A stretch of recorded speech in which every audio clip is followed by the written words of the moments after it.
Welcome to the Inner Essence, a space of mindfulness, spiritual awakening, and reconnecting with your true self. Breath, be present, and begin your journey with it. There are moments that exist only once, flashes so exact they could never repeat, no matter how many times life loops around. You've lived them before. That instant of recognition, that impossible coincidence that seemed to appear just for you. Not luck, not illusion. Something in you was chosen to notice what others passed by. The universe doesn't send messages to everyone at once. It reveals a single frame to the observer whose attention matches its frequency. Most people miss it, distracted, unfocused. But right now you're not most people. The proof that a message is meant for you is simple. You saw it, and this moment, this awareness, is one of those one-time signals. Before the sign ever appears, something quiet happens beneath awareness. A sorting, a filtration, a subtle preparation.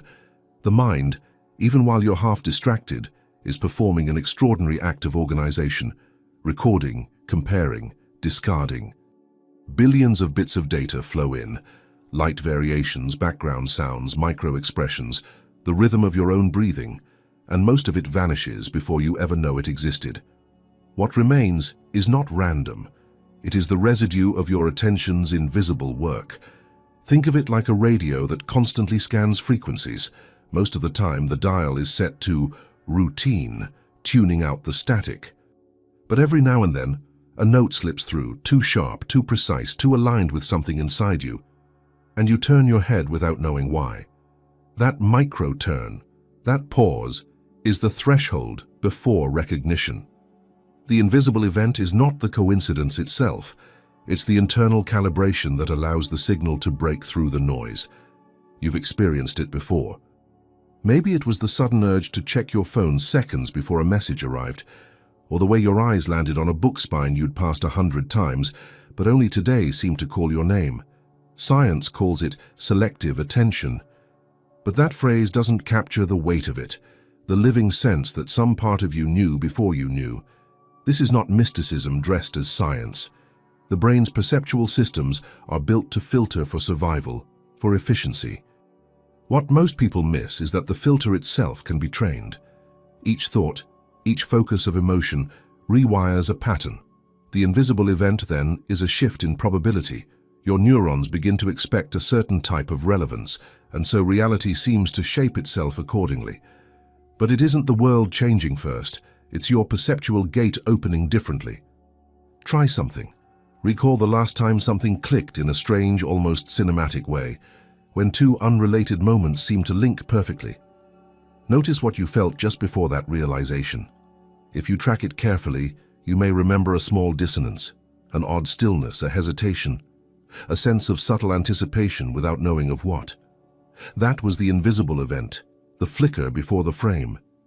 Inside that flicker, your attention made a micro-decision. This matters. Not consciously, but with the authority of an internal algorithm refined by years of unnoticed choices. This is the same mechanism that lets a mother wake at the faintest sound of her child but sleep through thunder, or that makes you suddenly aware of your name spoken across a crowded room. The universe doesn't shout, it whispers at the exact frequency your current self can hear. There's something humbling about realizing how much occurs beneath deliberate thought. Before you notice, your body has already leaned forward, your pupils have widened, your skin has conducted a fraction more electricity. The body, in this sense, is the universe's first translator. It reads the event before you name it. Many traditions call this intuition, but it might be more accurate to call it pre-conscious registration. The system has already recognized a match between an external pattern and an internal question. The danger is assuming that because you didn't choose the perception, it was accidental. Nothing accidental survives the brain's filtration system. The average human receives 11 million bits of sensory data per second and consciously processes about 40 out of 11 million. The invisible event is that act of ruthless selection. When something breaks through, it means it has passed every internal test of relevance, emotional, cognitive, biological, to arrive at the surface of your awareness. So when a sign seems to appear, It's not that the universe just began speaking to you. It's that you momentarily tuned to the precise bandwidth where the signal was already waiting. That moment is fragile, easily missed. A slight distraction, the ping of a notification, the pull of self-doubt, and the pattern collapses before it's ever recognized. There is always something moving toward perception, but rarely do we remain still enough to sense it arriving. The invisible event before the sign is that moment of stillness trying to find you. It's the body and the field aligning, the inner antenna catching the first hint of coherence. And when that coherence amplifies, when it grows strong enough to be seen or heard or felt, it becomes what we call the sign. Yet most people will dismiss it, call it coincidence, because they never traced its origin back to the invisible preparation. That misunderstanding, that false sense of randomness, is the very misalignment that keeps the next signal from breaking through. And that is where the real blockage begins. There is a simple reason most people never see the signs meant for them. They are slightly out of tune. Not blind, not deaf, just misaligned. The signal reaches them, but their attention is pointed elsewhere. Perception is not a passive act. It is a delicate synchronization between the inner frequency and the outer event. When the two don't meet, even the clearest sign dissolves into background noise. You can observe this in ordinary life.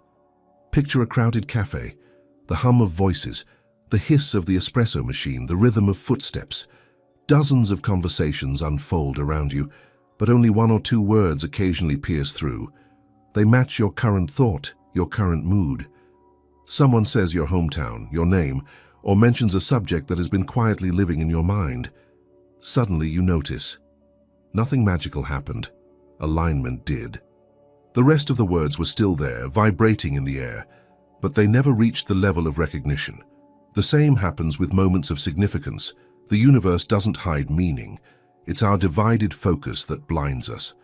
The modern mind, trained by speed and stimulation, scans rather than sees. It consumes rather than observes. The result is a life full of information, but poor in revelation. The signs don't vanish. They simply fall below the threshold of awareness. The most dangerous misalignment isn't ignorance. It's distraction disguised as engagement. We fill our attention with constant movement, headlines, tasks, opinions, digital chatter, until the nervous system no longer knows how to rest in presence. And yet, the signals that truly matter arrive only in stillness. They need a small pocket of silence to land. Imagine trying to hear a single violin note while standing beside a jet engine. That's what the inner noise of constant thinking does to your perception. People call it luck when they finally notice something meaningful. A phrase that appears at the right time, a chance meeting that redirects a path. But luck is just alignment seen from the outside.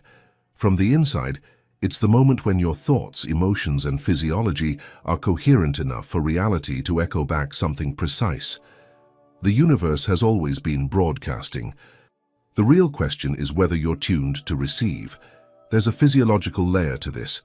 When the body is in stress mode, muscles tight, breath shallow, mind racing, sensory precision collapses. You may still look, but you no longer see. The visual cortex narrows its focus. The prefrontal regions that interpret meaning dim slightly, and your perception becomes a survival lens. Everything is filtered through urgency. In that state, signs lose their subtlety. They need calmness to be decoded. So the first kind of alignment is biological. The nervous system must learn to rest while awake. Try this small test. The next time you feel rushed or overstimulated, stop for 10 seconds and notice your shoulders. Are they lifted? Are you holding your breath? That is the shape of misalignment. Let your exhale lengthen just a little. The moment the breath steadies, perception expands. It's not spirituality. It's neurology cooperating with attention. The second kind of alignment is emotional. What you resist emotionally, you cannot perceive clearly. When you carry frustration, envy, or guilt, those frequencies tint every incoming signal. A sign meant to guide you might appear, but you'll read it as a threat or an insult because it passes through the lens of that emotion. The universe does not stop sending. It simply can't be heard through distortion. Then there's the mental layer, the most deceptive one. Misalignment here takes the form of assumptions. The mind loves to predict what reality should look like, and those predictions become blinders. We don't see what is, we see what fits. A person waiting for a dramatic revelation might miss the quiet message delivered through a passing remark. It's not that the sign wasn't there, it's that it arrived in a format the expectation couldn't accept. That's why perception is less about sharpening the eyes and more about softening the frame. You begin to see when you stop demanding that life look a certain way. The act of releasing control is what lets the pattern emerge. It's like tuning an instrument, too tight, and the string snaps, too loose, and it produces no sound. Alignment happens in the living tension between focus and openness.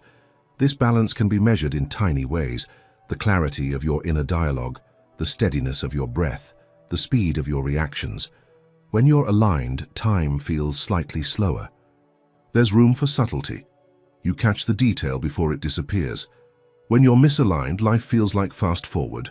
Events blur, and you realize too late what you were supposed to notice. Every missed sign begins as a minor misalignment. One unnoticed emotion, one unexamined belief, one distracted glance. And every moment of clarity starts with an internal correction, almost imperceptible, where the noise drops just enough for coherence to return. It's that instant of resynchronization that allows the next signal to reach you. But alignment isn't static. It's alive, responsive. It adjusts with each emotion, each choice, and it's only when that alignment deepens, when attention and feeling begin to work as one, that a quiet shift takes place inside. Something turns, something prepares itself for the moment when observation no longer happens by chance, but by readiness. And that turning point changes everything. There comes a moment, almost invisible, when something inside shifts its axis. The outer world remains exactly the same, but perception tilts, and what used to appear as background suddenly becomes the message. This turning point doesn't happen by luck or effort. It arrives when inner attention reaches a certain temperature of honesty. The mind stops chasing signals outside and begins to register what it's been broadcasting all along. It's not dramatic. There's no thunderclap or revelation. It feels more like a quiet settling, as if your awareness finally sits down in its proper seat after standing for years. You notice that you are no longer watching life pass by. You are participating in the act of seeing itself. That is the internal turning point, when the observer and the observed start to cooperate instead of competing for control.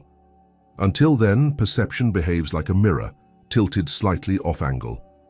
The reflections are distorted, partial truths, misunderstood coincidences, missed timing. You might sense meaning approaching but fail to capture it fully. The alignment that was missing before begins to correct itself here.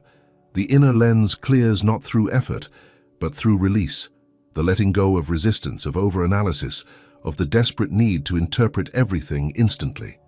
Many describe this moment as a click, though nothing physically clicks. It's the psychological equivalent of exhaling after holding your breath for too long. Suddenly, you don't need the universe to prove anything. You realize it's been communicating continuously, waiting for your perception to stabilize enough to hear it without distortion. The signal hasn't grown louder. Your interference has quieted. The internal turning point is measurable, not in mystical terms but in physiology. Heart rate steadies, cortisol drops. The brain's default mode network, the loop of self-referential noise, softens its grip. The prefrontal cortex, responsible for insight and pattern recognition, lights up. In that brief biochemical harmony, attention becomes both relaxed and precise. You can feel this shift. Your breath deepens, your chest expands subtly, and you sense a coherence between what you feel, think, and notice. Imagine standing at the edge of a lake on a windy day. The water is full of ripples and your reflection looks fractured.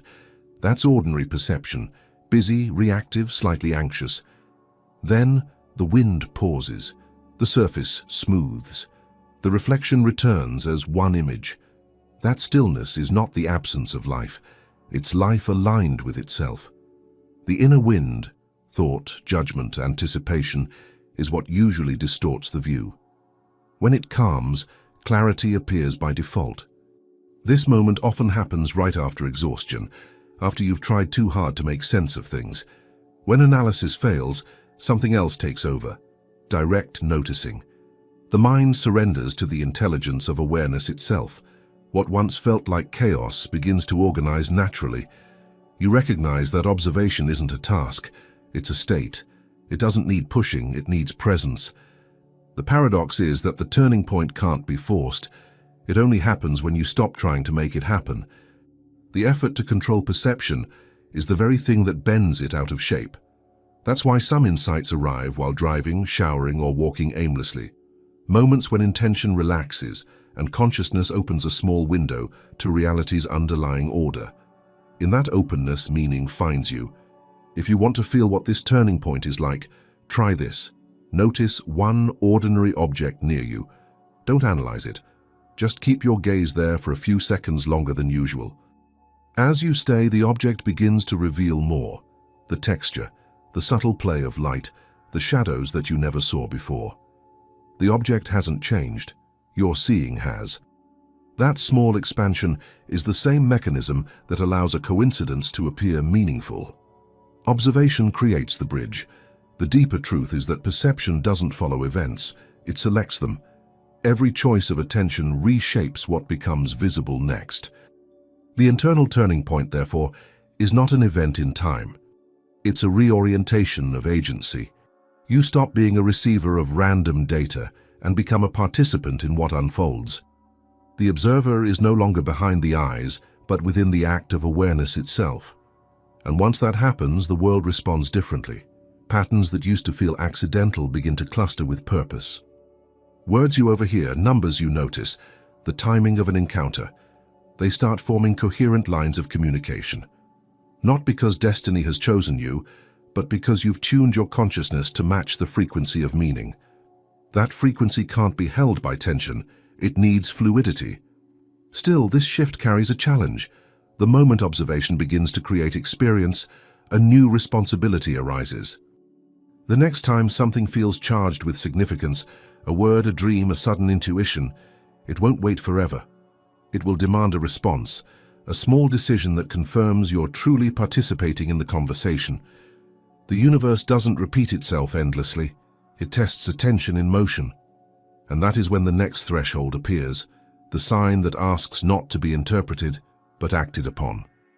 There's a moment when perception stops being passive, when the universe, or something that feels like it, leans in and asks for movement. The sign doesn't arrive with thunder or ceremony. It enters quietly, disguised as a phrase someone says in passing. A number that repeats, a sense of urgency that appears for no clear reason.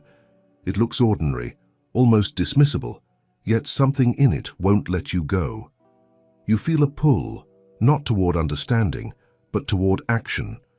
That's when the sign has crossed from symbol to invitation. This moment feels different from curiosity. Curiosity wants to know more. A true sign asks you to choose. The universe doesn't show its hand, it shows a mirror. The reflection is brief, but exact. You see where you've been indecisive, where hesitation has disguised itself as prudence, where waiting has turned into avoidance. And the sign, that small improbable alignment, brings the question back into focus. Will you move now, or wait for a certainty that never comes? It's easy to miss how physical this process is. Before you even identify the meaning, the body already knows it's facing a threshold. Your breath catches, your pulse quickens, your attention sharpens to a single point. This is not superstition, it's biology interpreting significance. When the brain detects something new yet familiar, something that matches a deep emotional pattern, it floods the system with alertness. It's preparing you for a decision, though you may not yet know what kind. The sign's power lies in its ambiguity. It doesn't tell you what to do, it simply refuses to leave you comfortable where you are. It creates tension, and that tension is sacred. The easy path, ignoring it, is also the most costly. Because when you disregard a moment that carried charge, you teach your own perception that attention doesn't matter. You dull the dialogue between consciousness and the field. The next signal, when it comes, will sound fainter. Consider how many times you've brushed off a feeling that something was calling for attention. A name that kept appearing, a place you felt drawn to visit, a timing too precise to be random. Most of those moments evaporated because the decision they required felt inconvenient, yet each one carried a small coordinate on your internal map. To act on them is not to follow blind faith, it's to honor the intelligence of observation itself. The sign never explains itself because explanation would cancel its function. Its role is to trigger participation, meaning unfolds after movement, not before. That's why every genuine sign feels slightly uncomfortable. It confronts your preference for control. The ego wants clarity first. The universe asks for trust first. And somewhere between those two impulses, life changes direction. If you look back at the most defining moments of your life, you'll notice this pattern. Before each transformation, there was an ambiguous invitation. A coincidence that felt charged. A phrase that echoed in the mind. A nudge that appeared irrational, but refused to disappear. Each of those was a sign disguised as chance, and behind each, a choice waited: step forward into uncertainty or remain where meaning is safe but static. What makes a sign authentic isn't how extraordinary it looks, but how precise it feels to you. It resonates not because it's dramatic, but because it aligns with something you've secretly been contemplating. It meets you at the exact depth of readiness you've reached, no sooner, no later. That's why two people can witness the same event, and only one feels the call. The sign chooses the observer who is vibrationally compatible with its demand. When you notice such a moment, when your mind quiets and a strange clarity appears, the most powerful thing you can do is stay with it a little longer than feels comfortable. Don't analyze. Don't rush to label it as coincidence or fate. Let the feeling of decision gather weight in the body. The heart often recognizes direction before the mind can articulate it. That pause, that willingness to stay on the edge of choice, is what transforms perception into reality. And yet, awareness alone is not enough. The sign doesn't complete itself until you move. It could be a phone call you finally make, a word you finally speak, a path you finally stop postponing. Small acts anchor the invisible message into the physical world. Observation becomes embodiment. The moment becomes real. But the decision doesn't end with action. It deepens interpretation. Once you respond, the sign reveals its second layer, not what it meant, but what it required you to become in order to see it at all. The same event could have meant safety to one person, freedom to another, ending to a third. Interpretation defines the impact. And it's in that act of reading reality, that moment when you assign meaning, that perception begins to rewrite the future waiting behind it. Every sign carries a fork in the road, not just a call to act, but an invitation to interpret. The same event can open entirely different worlds depending on the meaning you give it. Reality, it turns out, is not a single film you passively watch. It's a script that rewrites itself as you read it. The universe doesn't send static messages. It offers mirrors that respond to how you're looking. A person can live through the exact same occurrence, a sudden ending, a door closing, a coincidence too sharp to ignore. And one interpretation will feel like loss while another becomes initiation. The difference isn't in what happened, it's in the lens applied to it. Meaning is not discovered. It's constructed at the moment of observation. And every construction either limits or expands what can happen next. Think of the brain not as an observer, but as a storyteller that can't stop writing. It receives fragments, light, sound, emotion, and immediately begins shaping them into coherence. But coherence is not truth, it's comfort. When we interpret a sign too quickly, we seal it in the first story that fits our expectation. We decide, this is a warning or this is confirmation, and in that instant we fix the flow of possibilities into a single version of reality. The faster the conclusion, the smaller the universe becomes. The most skillful readers of reality pause before assigning meaning. They treat the event like a living question instead of an answer. That pause creates space, and in that space, perception becomes creative. The sign begins to unfold more dimensions, revealing layers that would have been invisible under the weight of certainty. It's not indecision, it's openness. The choice to delay interpretation is itself a higher form of choice. Imagine you receive an unexpected message, someone you haven't spoken to in years, reaching out at the exact moment you were thinking about them. You could read it as coincidence and move on. You could also read it as a cue to reconnect, or as closure to a past chapter. Each interpretation creates a different next scene. The act of reading is what sets the direction. Reality doesn't impose its meaning, it adapts to yours. This might sound abstract until you watch it happen in real time. When you choose to see an event as a doorway instead of an obstacle, the body follows that choice. Muscles release, breath lengthens, curiosity rises. The nervous system shifts from defense to exploration. That physiological state change alters what information your brain can access. Suddenly, new ideas, new connections, and new chances appear that were invisible seconds before. The external world seems to reorganize, but it's actually your perception expanding its map. This isn't wishful thinking, it's neurobiology in motion. The prefrontal cortex, the region responsible for reframing and insight, activates when you reinterpret meaning. It literally changes how you experience time and possibility. A bad sign becomes data, a good sign becomes guidance, and neutrality becomes potential. The story you choose to tell about what you just saw becomes the software through which every next perception will run. The power of this moment, the moment of reading, is also its danger. Because interpretation happens so quickly, it's easy to reinforce old narratives disguised as intuition. Bias sneaks in wearing the mask of wisdom. You think you've decoded the message, but really, you've confirmed what you already believed. That's why awareness is the corrective.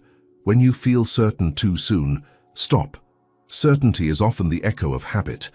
The deeper meaning arrives when you learn to stay inside ambiguity, without rushing to fix it. To live this way is to treat every perception as a dialogue, not a verdict. The universe doesn't send ultimatums, it sends drafts. You refine the message as you respond. The sign changes tone according to your willingness to listen beyond your first reaction. Over time, you start to see that the signs themselves are not separate from you. They are extensions of the questions you're already carrying. The field only returns what matches the level of attention you bring to it. At some point, you realize that choosing how to read reality is choosing which version of yourself will lead your life. Each interpretation summons a different identity, the cautious one, the hopeful one, the daring one. Meaning becomes a mirror of readiness. When the sign meets the version of you that can finally act from coherence instead of fear, something irreversible happens. Perception evolves from decoding messages to recognizing direction, and yet, even this deeper seeing carries risk. Some moments are not meant to be reinterpreted endlessly, they are singular. When the sign is part of a chain of unrepeatable events, hesitation can close the window. The choice that changes reality must eventually meet time, and if that moment passes unseen, an entire thread of possibility dissolves back into the invisible. There are moments that arrive only once, not because the universe is cruel or selective, but because reality itself never repeats the same configuration twice. Every coincidence, every crossing of paths, every exact alignment of thought, emotion, and environment exists for a narrow instant, like the perfect tension of a note that cannot be played again with the same vibration. Once it fades, the moment is gone, not lost, but absorbed into a larger rhythm that keeps moving forward. This is what makes certain signs so haunting. You sense that you were meant to see them, that something somewhere designed the timing precisely for you, and yet you hesitated. Maybe you dismissed it as imagination, maybe you told yourself you'd look into it later. But later never came. The message dissolved back into ordinary life, and what remains is that faint echo of what if.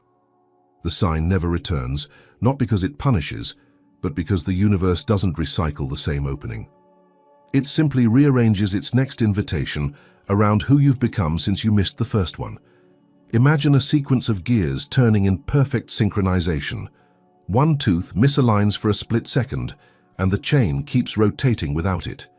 That's how reality moves, as a constantly shifting architecture of causes and probabilities. Every event depends on hundreds of micro-conditions.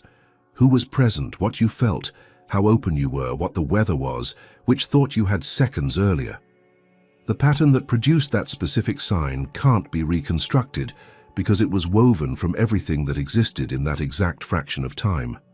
You can verify this in small, everyday ways. Recall a conversation you could have started but didn't, a place you almost visited, a word you were about to say but silenced.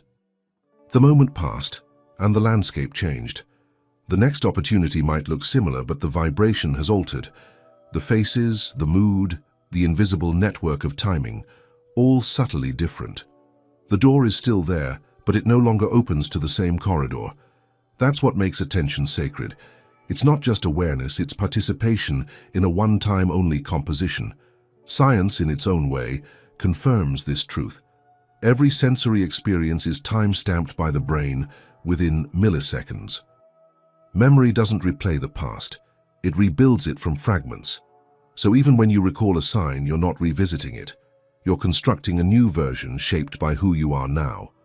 This means perception is always one step removed from the original moment. You can learn from it, reflect on it, honor it, but you can't truly go back. The universe's language is written in the present tense only. That irreversibility carries a strange beauty. It means that each observation is alive. The universe doesn't deal in repetition, it deals in resonance. If a moment felt charged and vanished before you could respond, its residue becomes potential energy. The next sign will not be the same, but it will rhyme. It will echo the missed moment just enough to test whether you've learned the pattern of recognition. What was once a lost chance becomes the seed of greater precision, and yet there's a cost to ignoring the unique. Every time you disregard a sign that feels singular, a small intuition, a rare alignment, you teach your nervous system that such sensitivity is irrelevant. The perceptual channels narrow, the body becomes slightly more numb. You stop catching the shimmer in ordinary things. Over years, this dullness masquerades as maturity, when in truth it's erosion, the fading of dialogue between inner awareness and external possibility. But the opposite is also true. When you honor a sign, even retroactively, attention sharpens. You begin to feel how the world leans closer when you listen. It's not about regret, it's about recognition. The awareness that something unrepeatable has passed can be a teacher more powerful than the event itself. It reminds you that reality is not a constant stream of second chances, but a choreography of fleeting alignments, each asking, "Are you awake now?" This recognition creates a new kind of urgency, not the anxious kind, but the lucid kind, the awareness that time is alive and interactive. Each instant has a pulse, and your awareness determines whether it becomes a doorway or dissolves into background noise. Once you understand that the sign never truly returns, you begin to live with a different rhythm. You stop waiting for the next and start meeting the now. You notice the tremor in the air before the moment solidifies. You sense the invisible signal forming just beneath the surface in the body before the mind names it. Because before any sign manifests in the outer world, there is a physical whisper inside, a contraction, a pause, a surge. The body feels it first. That is where the next chapter begins to reveal itself, in the physiology of awareness, in the language of sensation that announces meaning before thought can translate it. Long before the mind interprets meaning, the body has already registered it.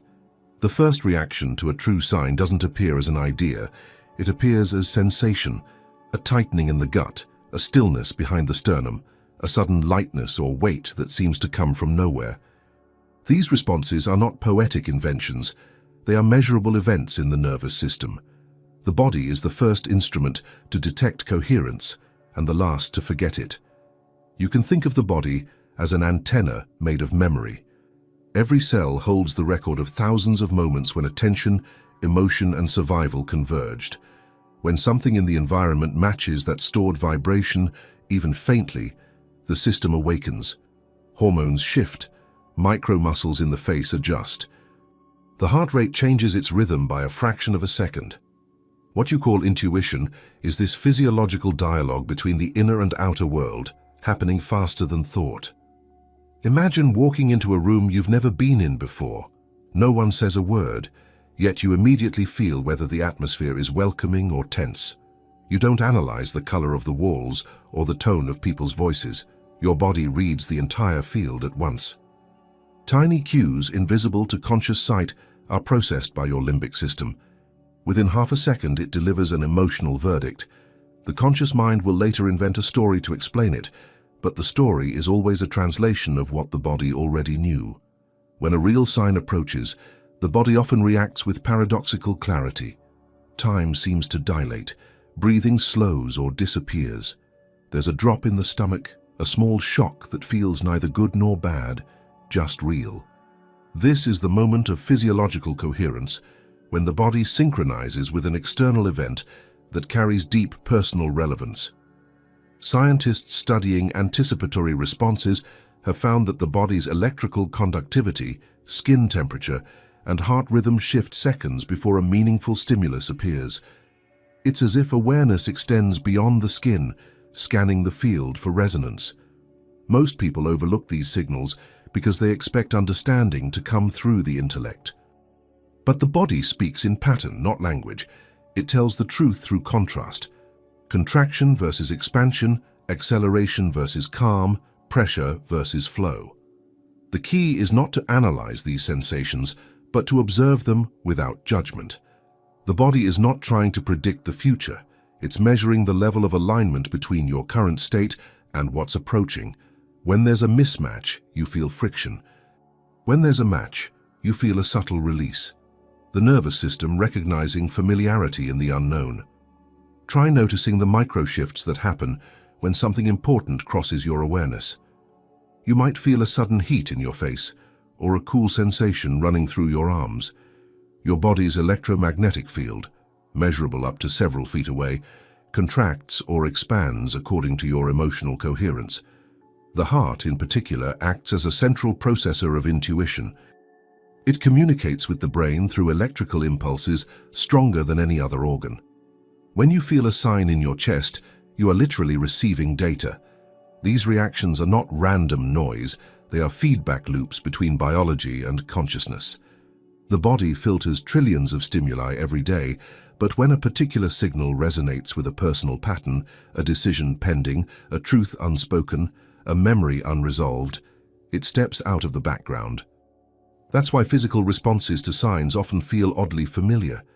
They are echoes of previous alignments, reminding you of a path you once recognized but didn't fully follow. However, awareness alone doesn't guarantee clarity. The same bodily surge that announces a meaningful sign can also be confused with anxiety or projection. The difference lies in texture. A true intuitive signal arrives with calm focus, even if the content is challenging. Anxiety, by contrast, scatters attention and demands immediate resolution. The body's wisdom speaks softly. Fear shouts. To tell them apart, watch what happens after the first wave. If stillness follows, the signal is real. If agitation grows, it's a loop of thought pretending to be intuition. Learning to listen to the body is learning to respect time itself. Sensation is always in the present, unedited by memory or anticipation. When you allow a physical response to unfold without rushing to interpret it, meaning begins to crystallize naturally. The body doesn't need decoding, it needs patience. Its rhythms are slower than thought, but far more accurate. Once you begin to trust this form of communication, perception expands beyond reasoning. You stop waiting for explanations and start feeling the logic beneath experience, the way temperature, sound, gravity, and coincidence interact to create understanding. And when the noise of emotion disguises itself as insight, this bodily intelligence becomes your compass, because the next danger isn't the absence of signs, but mistaking inner turbulence for direction. The distinction between clarity and confusion begins always in the body. The moment awareness starts to refine itself, another force rises to meet it. Noise, not the sound of the world, but the static of the mind. Overanalysis, fear dressed as intuition, excitement disguised as clarity. It's the interference that makes false signs look like real ones. The universe may be whispering, but the echo of your own thoughts often arrives louder. And so, the line between a true signal and a self-created illusion becomes dangerously thin. Noise loves urgency. It pushes you to act fast, to declare, this must mean something. It thrives on adrenaline, not coherence. When anxiety peaks, the brain's pattern detection system goes into overdrive, seeing connections everywhere. Every glance, every phrase, every number begins to shimmer with supposed meaning. But what's happening is not revelation, it's overfitting, the cognitive equivalent of hearing words in random static. The need for certainty builds a false constellation, and the more emotional charge you bring, the brighter that fake constellation glows. You can feel this difference in the body, but only if you're quiet enough to notice. A true sign creates expansion, a calm gravity that draws you inward. False signals create constriction, a tightening around the chest or throat, a restlessness that demands resolution. The difference is subtle but consistent. Truth steadies, noise agitates. The first makes you more present, the second pulls you into speculation. The danger is that both can feel equally intense. That's why many people confuse emotional intensity with spiritual accuracy. They assume that the louder the feeling, the truer the message. But truth doesn't need volume. It has resonance. A sign that truly belongs to you doesn't argue for attention. It waits, patient and quiet, until you match its frequency. The noise that deceives, on the other hand, seduces through immediacy. It promises clarity but delivers obsession. This pattern has roots in the nervous system. When the brain's threat circuits activate, they release a chemical cocktail, cortisol, norepinephrine, that sharpens focus but narrows perspective. The world becomes tunnel-shaped. In that state, everything seems significant because the body is hunting for control. Anxiety fills the gaps where mystery belongs. What should feel like invitation becomes chase. The signal loses definition in the rush to interpret it. It's not only fear that creates noise, desire can do it too. The longing for signs, the hunger for confirmation, bends perception as much as dread does. You start to manufacture synchronicities to reassure yourself that you're on the right path. It's the mind's attempt to negotiate with uncertainty, to turn wonder into proof. But the universe doesn't trade in reassurance. It speaks in precision, not persuasion. The noise that deceives is always born from the refusal to wait for clarity. Try remembering a time when you were convinced a coincidence meant something, only to watch it fade into irrelevance days later. The signal wasn't false. The interpretation was premature. You filled the silence too quickly. The sign needed space to reveal its function, but noise rushed in and claimed it first. The lesson isn't to distrust your perception, it's to respect its timing. Meaning reveals itself at the same pace that the observer becomes ready to see it. The challenge then is not to eliminate noise, that's impossible, but to recognize its texture. Noise has rhythm. It comes in waves of urgency, spikes of emotion, cycles of thought. A true sign, by contrast, enters like a tone that continues vibrating after the mind stops moving. When something is real, it doesn't collapse under stillness. When it's noise, silence kills it instantly. This is why awareness demands discipline. Observation must become slower than reaction. To see through the noise, you have to allow the nervous system to complete its own storm without attaching narrative to it. When a coincidence appears, resist the impulse to name it immediately. Instead, measure its echo. Does it deepen over time, or does it dissolve once the emotion fades? Genuine patterns persist. False ones vanish when attention withdraws. Eventually, through repetition, you start to hear the difference, not with your ears, but with your equilibrium. You learn that most of the static is self-made, an artifact of unprocessed emotion searching for context. And beneath that static lies something else, a steady tone, low and continuous, that never competes for attention. That tone is coherence, the signature of alignment that the body already recognizes, but the mind forgets to trust. It's this coherence that reveals the next truth. Because when the noise clears, even briefly, what remains in your attention isn't random at all. What you notice in that silence is not chosen for you. It's chosen by you through the focus you've cultivated. Observation itself begins to reveal direction, not from the outside in, but from the inside out. Every act of observation carries a trajectory, a movement so subtle that it hides beneath the surface of awareness. When you focus on something, even briefly, you're not simply seeing, you're steering.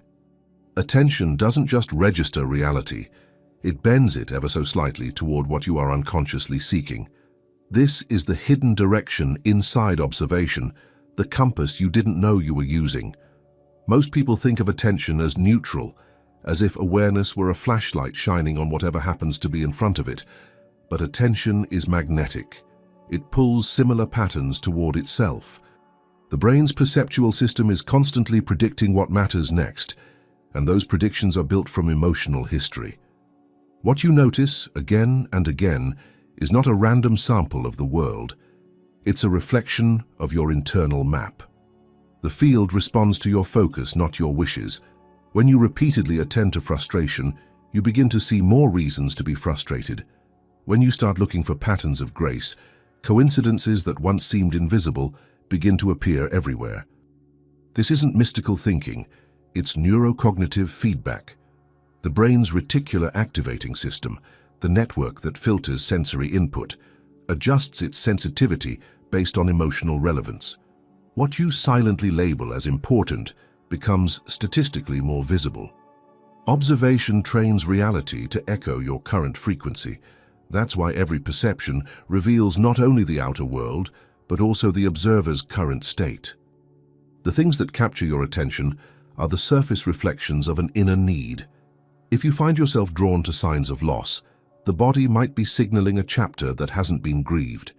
If your awareness catches every symbol of change, some part of you is already preparing for transition. The universe doesn't choose who receives which message. It simply mirrors the direction of gaze. There's a quiet power in realizing this. It means that observation is not passive reception, it's participation. You are constantly broadcasting through your noticing. Every glance sends a small command. Show me more of this. The hidden direction within observation is self-revealing. It tells you what you're truly aligned with, regardless of what you claim to want. You can test this easily. For a single day, watch what keeps drawing your eye. Not the things you intend to notice, but the spontaneous fixations, the image you pause on, the word that feels louder than others, the conversation you overhear and can't ignore. By evening, you'll have a map of your current orientation, the real questions you're asking life to answer. You may discover that your outer focus contradicts your inner priorities. That's how subtle misalignment hides, not in dramatic mistakes, but in unnoticed repetition. The practice is not to correct what you see, but to become aware of why you see it. Observation acts like a diagnostic tool.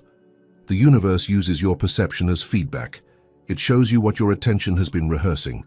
Once you recognize that, reality becomes less like a puzzle to decode and more like a conversation to listen to. You stop treating signs as cryptic instructions and start reading them as reflections of readiness. This realization also exposes a profound form of agency. You cannot control what appears, but you can cultivate the observer who meets it. By refining the quality of your attention, slowing it, quieting it, grounding it in sincerity, you shift the kind of events that become visible.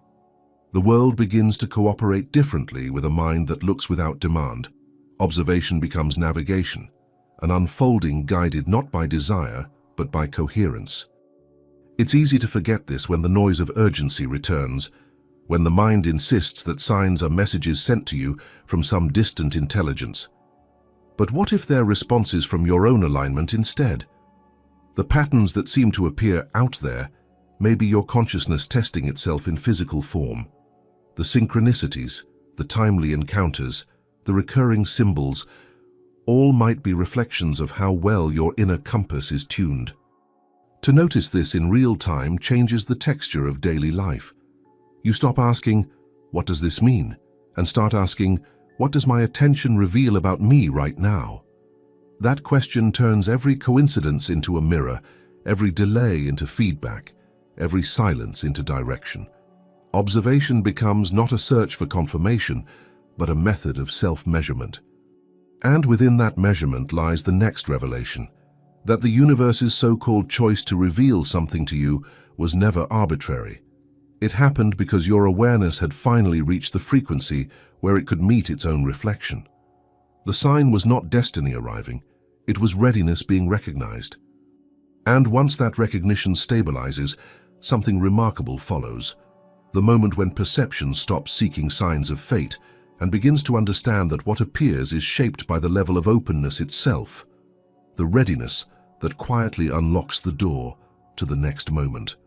Every search for meaning eventually reaches a threshold, the point where the universe stops mirroring your expectations and begins reflecting your actual readiness. The moment a sign reveals itself is never about destiny unfolding. It's about perception catching up with what has been quietly true within you all along. What you think of as the universe's message is often your own inner coherence becoming visible. It happens quietly. One small event, a phrase that lands too precisely, a coincidence that interrupts routine, arrests your attention. For a split second, you sense design. But if you slow down and look closer, you'll notice something subtler. The sign appeared not to deliver instruction, but to expose why you were looking for instruction in the first place. That instant doesn't just communicate meaning, it uncovers motive. The mirror turns back toward the observer. For most of life, we confuse seeking with openness. We say we want truth, but what we often want is confirmation, proof that life agrees with the story we already tell ourselves.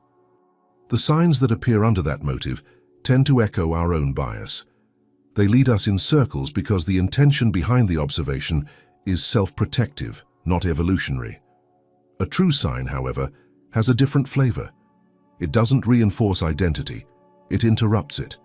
It appears the moment your awareness becomes strong enough to face something without needing it to fit your current belief. You can feel this difference the instant it happens. A false sign excites the mind, a true one silences it. There's a stillness that arrives, not confusion, but clarity stripped of decoration. The need to interpret fades. What remains is a calm knowing that this moment marks a transition, from searching for validation to recognizing participation. You realize that reality hasn't been sending you riddles to solve, it's been calibrating itself to your degree of honesty. This shift can feel disorienting at first. For years you might have been asking the universe to show you a sign, expecting revelation to descend from the outside. Then suddenly, the process reverses.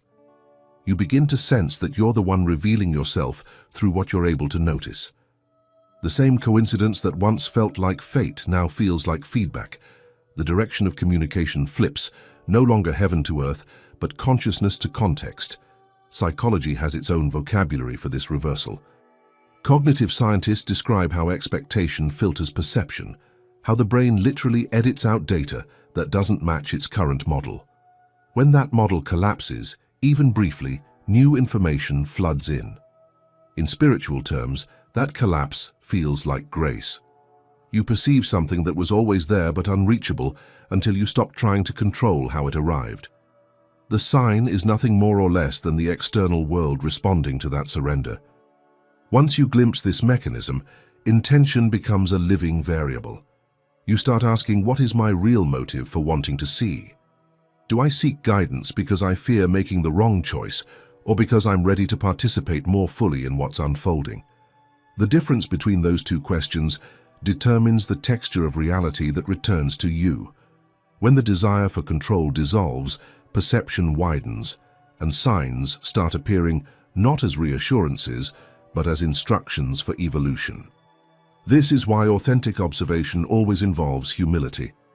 The universe does not reward curiosity. It responds to availability. When you are internally ready, when clarity replaces demand, the next layer of experience unveils itself naturally. The sign was never withheld. It was waiting for your perception to mature enough to receive without manipulation. And when that readiness crystallizes, something irreversible happens. You stop hunting for symbols and start recognizing yourself as part of the symbol system. You become the field through which meaning circulates. That realization changes the emotional temperature of life. Coincidences no longer trigger the thrill of discovery. They evoke a quiet gratitude. You stop chasing signs like messages from an authority and begin treating them as reflections of your current depth. The excitement of being chosen gives way to the peace of being aligned. You begin to sense that the universe is not testing you, not rewarding or withholding, but simply responding to your state of coherence. In this way, every true sign functions like a mirror at the exact height of your present awareness.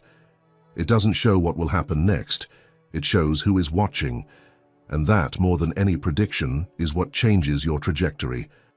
Because once you understand that perception reveals intention, that the universe doesn't deliver meaning but reflects readiness, something inside settles. Observation stops being a form of waiting and becomes an act of participation.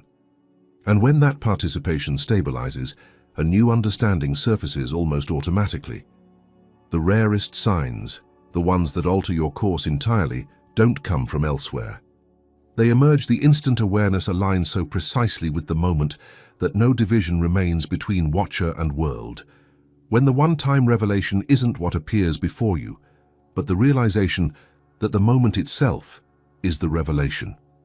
In the end, nothing random ever truly reaches you.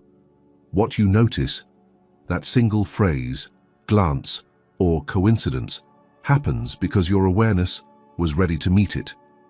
Observation is not a gift from the universe. It's a decision repeated until reality begins to answer back. Every moment of genuine seeing reshapes the field around you, turning accidents into direction and time into dialogue. If something in this journey stayed with you, take a second to ground it. Write the words "I'm ready to see clearly" in the comments. That simple act marks your own moment of coherence, proof that you didn't just watch, you noticed. And if this exploration spoke to something in you, choose one of the videos appearing on the screen right now. Each one continues this conversation from a new angle, another step into the quiet architecture of awareness that's already unfolding in your life.